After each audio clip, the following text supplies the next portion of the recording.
Social media व electronic media के हमारे मित्रों का मैं धन्यवाद करता हूं। सर्दीय नवरात्रे चल रहे हैं।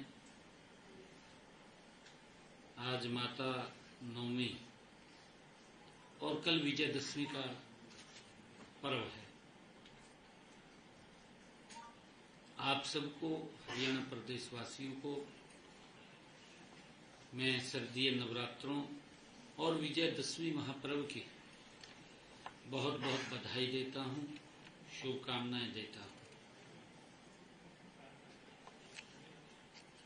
आज मैं ऐसे विषय पर चर्चा करने के लिए आपके बीच में आया हूं जो किसानों, ग्रामीणों और महिलाओं से सीधे जुड़े हैं।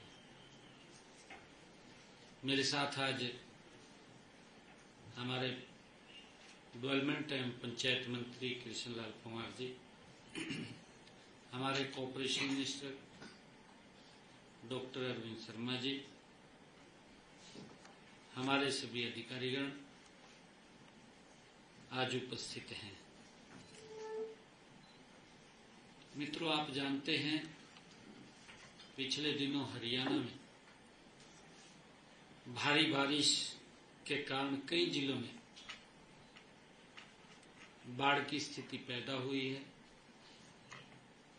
बाढ़ से, भारी वर्षा से फसलों को नुकसान हुआ है, कुछ जान माल का नुकसान भी हुआ है। हम इस अत्यधिक वर्षा और बाढ़ से प्रभावित किसानों व अन्य लोगों के साथ हरियाणा सरकार मजबूती से खड़ी है। आज मैंने ई क्षतिपूर्ति पोर्टल के माध्यम से जो भारी वर्षा के कारण घरों, घरेलू सामान और पशुओं की हानि हुई है, उसके लिए 2386 जो लोग इफेक्ट हुए हैं उनको मुआवजा के तौर पर 4,72,06,000 रुपए की राशि आज उनके खातों में पहुंचाई गई है। इनमें से 2,371 मकानों के नुकसान के लिए 4,67,75,000 रुपए, 13 पशुओं की हानि के लिए 4,21,000 रुपए, 2 घरों में सामान खराब होने पर उनको आर्थिक सहायता में शामिल किया गया है। हमने बाढ़ से हुए नुकसान की भरपाई के लिए गत 15 सितंबर तक ई क्षतिपूर्ति पोर्टल खोला हुआ था। ई क्षतिपूर्ति पोर्टल पर प्रदेश के हमारे 6,397 गांव के 5,37,000 किसानों ने 31 लाख एकड़ का पंजीकरण करवाया है। इस क्षेत्र में सत्यापन का काम जारी है। उसको वेरीफाई करके जिस क्षेत्र में पानी भर गया है वहां खराब फसलों के प्रति हमने प्रति एकड़ 15,000 रुपए तक मुआवजा उनको दिया जाएगा। वेरीफाई करके इसके तुरंत बाद दीपावली से पहले उन तक जो प्रभावित हमारा किसान है उनके खाते में भी फसल खराबे की मुआवजा राशि पहुंचा दी जाएगी। क्षतिपूर्ति पोर्टल पर आए क्षेत्र का सत्यापन जल्दी करके यह राहत भी जल्दी किसानों तक पहुंचा दी जाएगी। आज क्योंकि भारी बारिश के कारण और बाढ़ के कारण हमारे जिन किसानों का नुकसान हुआ है, मैं उनके लिए भी कुछ योजना, उनको आर्थिक सहायता मिले। ट्यूबवेल के बिजली बिलों का हमने फैसला किया है कि किसानों की परेशानियों को ध्यान में रखते हुए आज ट्यूबवेल कनेक्शनों के बिजली बिलों का भुगतान दिसंबर 2025 तक स्थगित करने की घोषणा करता हूं।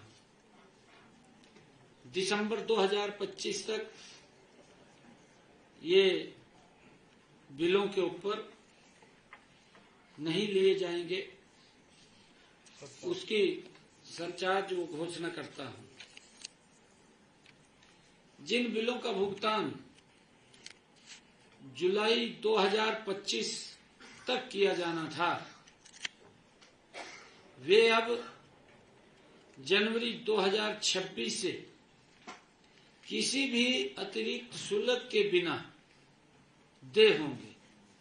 कोई उनके ऊपर चार्ज या ब्याज नहीं लगेगा।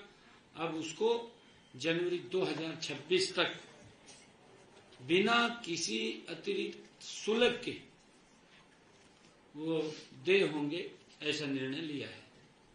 इससे प्रदेश के 7,10,000 किसानों को तुरंत वित्तीय राहत मिलेगी। हमने ये भी निर्णय किया है कि जो हमारे किसान फसली ऋण की वसूली को भी हमने स्थगित करने का निर्णय लिया है। आज ही फसली ऋण की वसूली स्थगित करने की भी मैं घोषणा करता हूं। जिन गांव में भारी बरसात या बाढ़ के कारण 50% से ज्यादा फसलों का नुकसान हुआ है, उन गांव के ऋणी किसान का फसल खराबा 33% या उससे अधिक हुआ है। ऐसे गांव के किसानों द्वारा सहकारी समिति के लिए खरीफ के चालू फसली ऋण की वसूली स्थगित की जाती है। इन किसानों को रबी फसल के लिए फसली ऋण भी उपलब्ध करवाया जाएगा। ये नहीं है कि अगर उनको कोई ऋण, अगला फसली ऋण लेना है तो ले भी सकेंगे। ऐसा नहीं है कि उसको हमने स्थगित किया है कि आगे ऋण नहीं देंगे। इस फैसले से लगभग हरियाणा प्रदेश के 3 लाख किसानों को ऋण के बोझ से राहत भी मिलेगी। इसके लिए हम पूरे राज्य में इसका सर्वे भी करवा रहे हैं। मैं आज राज्य में धान की खरीद हर वर्ष 1 अक्टूबर से होती थी। किसानों की मांग पर हमने ये निर्णय किया, क्योंकि हर बार हमारा किसान ये चाहता था कि हमारी फसल जल्दी आ जाती है, उसको मैं भी समझता था।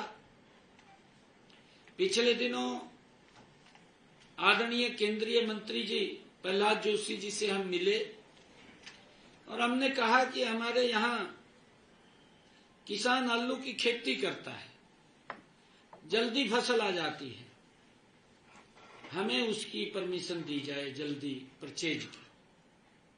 हमारी इस बात को आदरणीय प्रहलाद जोशी जी ने स्वीकार किया और हमें 1 अक्टूबर की बजाय 22 सितंबर से ही धान की खरीद का हमें अधिकार दे दिया। 22 सितंबर से ही हमने बाजरे की खरीद 23 सितंबर 2025 से उसको आरंभ की है। राज्य में 30 सितंबर तक धान की 5 लाख मीट्रिक टन आवक हुई है। 30 सितंबर तक, अभी कल तक 5 लाख मीट्रिक टन की आवक हुई है। इसमें से 3,58,000 मीट्रिक टन खरीदी जा चुकी है। जो आई है, क्योंकि मॉइस्चराइज के कारण थोड़ा देरी हो सकती है, ज्यादा मॉइस्चराइज होगा, परंतु उसमें से 5 लाख मीट्रिक टन में से 3,58,000 मीट्रिक टन खरीद ली है और किसानों के खातों में लगभग 109 करोड़ रुपया उस खरीदी का पहुंचा भी दिया है। 109 करोड़ रुपया हमने किसानों के खाते में पैसा भी पहुंचा दिया है। और इसी तरह 187.30 मीट्रिक टन बाजरा खरीद संस्थाओं द्वारा 4,970 मीट्रिक टन बाजरा व्यापारियों द्वारा खरीदा गया है। हम किसान को बाजरे के एमएसपी 2,775 रुपये प्रति क्विंटल की अदायगी सुनिश्चित कर रहे हैं, सरकार सुनिश्चित कर रही है। राज्य की खरीद संस्थाओं द्वारा जिस भाव से बाजरा खरीदा जा रहा है उससे शेष भरपाई हरियाणा सरकार कर रही है। मान लिया जो बाजरे का एमएसपी 2,757 रुपये है, मार्केट में वो 2300 रुपये जाता है, तो ऊपर की भरपाई हरियाणा सरकार किसान के खाते में जो ही उसका फार्म कटेगा उसके खाते में हम पहुंचा देंगे। उसकी भरपाई करने का काम हरियाणा सरकार कर रही है।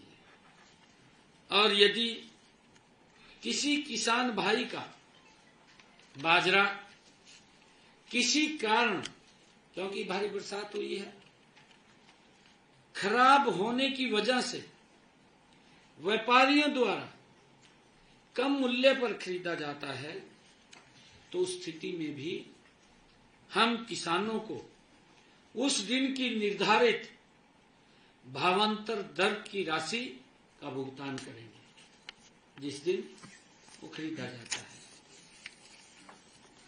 मुझे खुशी है कि आज ही मैंने प्रदेश की पंचायती राज संस्थाओं को राज्य वित्त आयोग की ये दूसरी किस्त 404 करोड़ 79 लाख रुपए की राशि आज विकास कार्यों के लिए पंचायतों के खाते में, पंचायत समितियों के खाते में और जिला परिषद के खाते में यह राशि 5,719 पंचायतों, 144 पंचायत समितियों और 3 जिला परिषदों के खाते में पहुंचाई गई है। हमारी सरकार का संकल्प है, आदरणीय नरेंद्र मोदी जी की सरकार का ये संकल्प है कि गांव में विकास की जो गति है निरंतर बनी रहे। आज जो शहर की सुविधाएं हैं वो भी गांव के अंदर आज उपलब्ध हो रही हैं। ये हमारी सरकार का कमिटमेंट है। मैं ये भी बताना चाहूंगा कि हमने पिछले 4 सालों में पंचायती राज संस्थाओं को पिछले 4 सालों में 3,700 करोड़ रुपए की राशि विकास कार्यों के लिए पहुंचाई है। इनमें से 3,300 करोड़ रुपए सीधे गांव के विकास कार्यों पर खर्च हुए हैं। ये आंकड़े ये इस बात का प्रमाण है कि सरकार का हर पैसा गांव के लोगों का जीवन स्तर सुधारने में लग रहा है। ये इस बात का गारंटी है।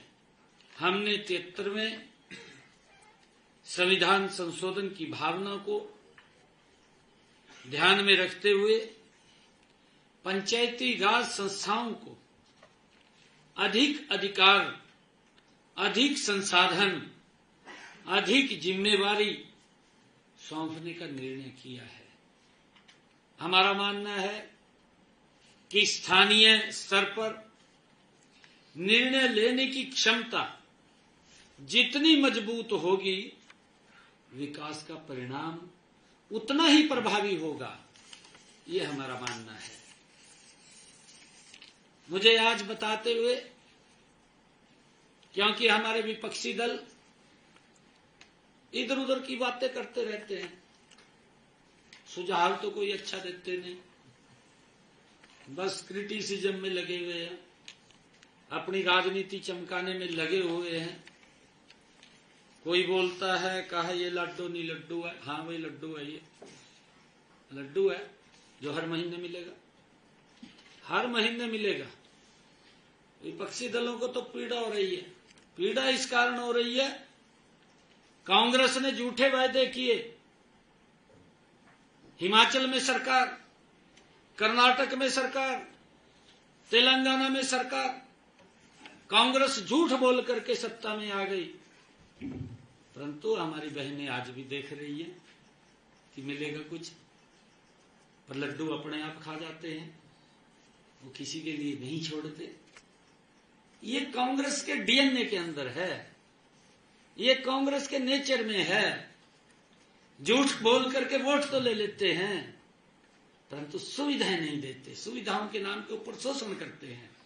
और यही हाल पंजाब में किया, पंजाब में भी यही हाल किया। क्योंकि इसलिए किया, वो दोनों के दो इंडी गठबंधन के लोग हैं, एक थाली में बैठ करके भोजन करते हैं, अंदर बाहर लोगों को दिखाते हैं कि मैं इसका विरोधी हूं, मैं इसका विरोधी हूं, पर अंदर एक जगह बैठे हैं। एक जैसी सोच है, एक जैसी नीति है, एक जैसी नीयत है इन गठबंधन के लोगों की।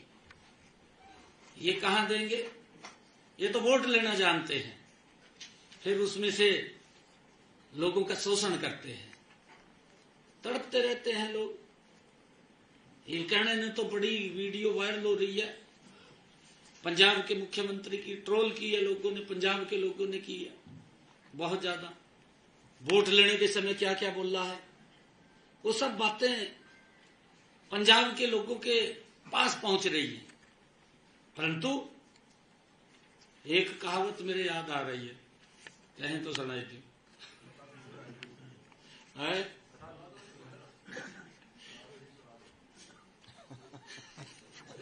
फिर हम कहेंगे ये क्या सुना रहा।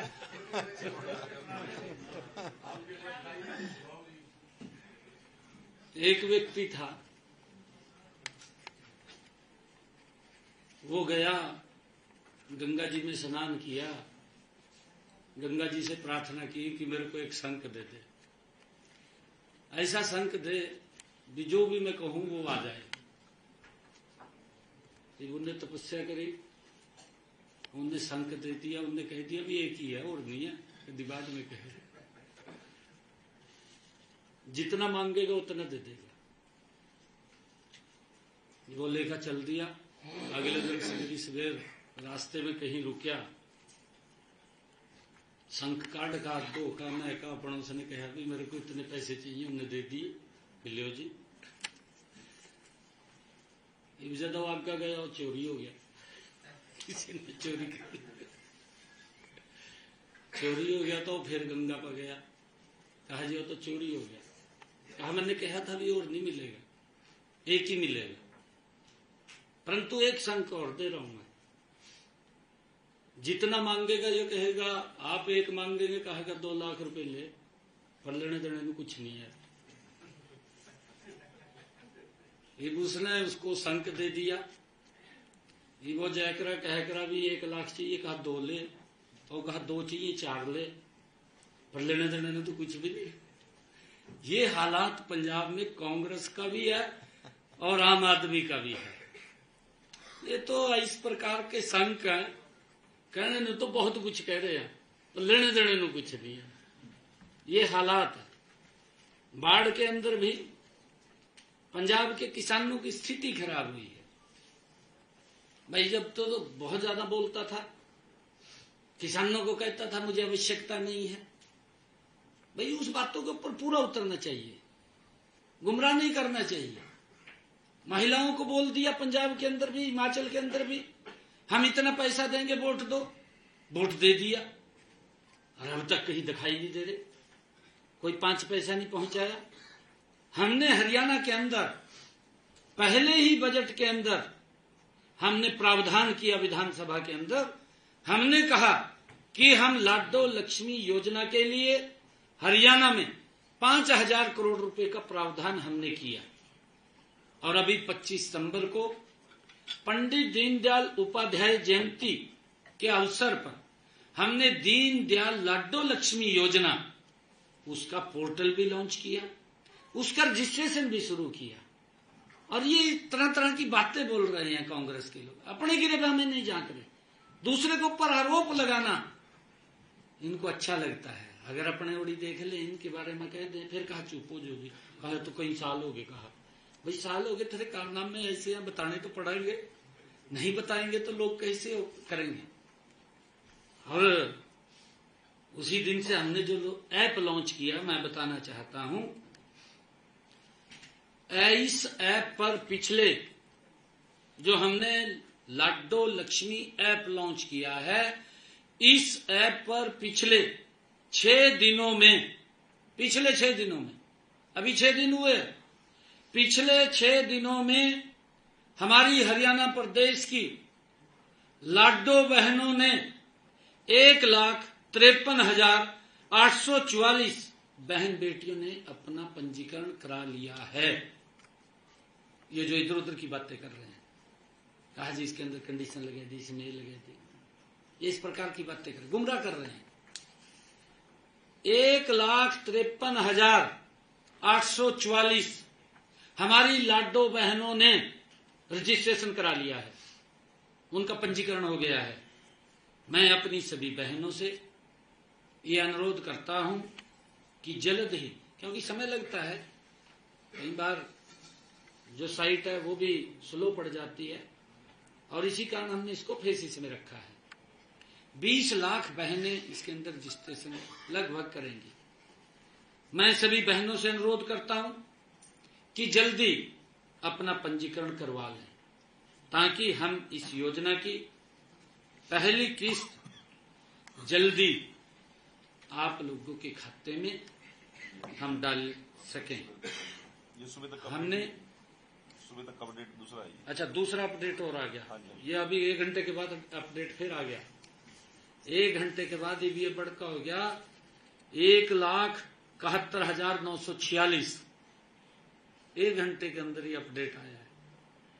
कितनी गति से रजिस्ट्रेशन हो रहा है। रजिस्ट्रेशन हो रहा है ऐसा नहीं है, क्योंकि कांग्रेस विपक्षी दल में प्राण नहीं रहे, क्योंकि उन्होंने किया नहीं, भ्रष्टाचार किया है, लोगों को तंग किया है, लोग घूमते रहते थे, नौकरियां बिकती थी, क्या हालात थे, गैस का सिलेंडर लेना होता था, लाइन में लगना पड़ता था। मुझे खुशी है हमने अपने संकल्प पत्र में कहा था कि हम अपनी बहनों को 500 रुपए का गैस का सिलेंडर देंगे। आज 18.5 लाख बहनों की रसोई में 500 रुपए का गैस का सिलेंडर जा रहा है, जिनकी इनकम 1,80,000 रुपए से कम। पहुंचा रहे हैं ना, जो हम कह रहे हैं वो कर रहे हैं। और आवेदन प्रक्रिया में मैं ये भी कहना चाहूंगा सभी बहनों से, मैंने उस दिन भी कहा था, आज भी मैं रिपीट कर रहा हूं इस बात को, मैं अपनी सभी लाडो बहनों से ये कहना चाहूंगा कि आवेदन प्रक्रिया में आने वाली कठिनाइयों के समाधान के लिए हमने एक टोल फ्री नंबर जारी किया हुआ है।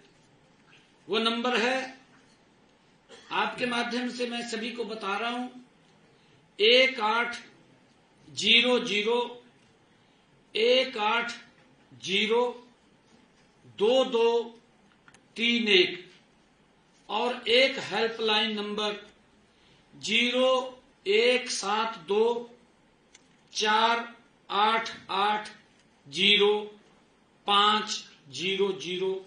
ये हमने टोल फ्री नंबर जारी किए हैं। किसी को कोई, हमारी लाडो बहन को कोई दिक्कत हो, समस्या हो, इसके ऊपर फोन कर सकते हैं। और मैं ये कहना चाहूंगा कि CFC की जो किस्त है वो भी दीपावली तक वो जारी कर दी जाएगी। इन त्योहारों के पर्व पर मैं हरियाणा प्रदेश वासियों को और आप सब पत्रकार एवं छायाकार मित्रों को मैं बहुत बहुत बधाई और शुभकामनाएं देता हूं। चाहे नवरात्रे, हमारे माँ के नवरात्रे, विजयदशमी का पर्व, हमारी दीपावली का पर्व, भैया दूज के पर्व, लगातार भगवान विश्वकर्मा डे, इन सब महापर्वों की आप सबको भी, हरियाणा प्रदेशवासियों को भी, देशवासियों को भी मैं बहुत बहुत बधाई और शुभकामनाएं देता हूं।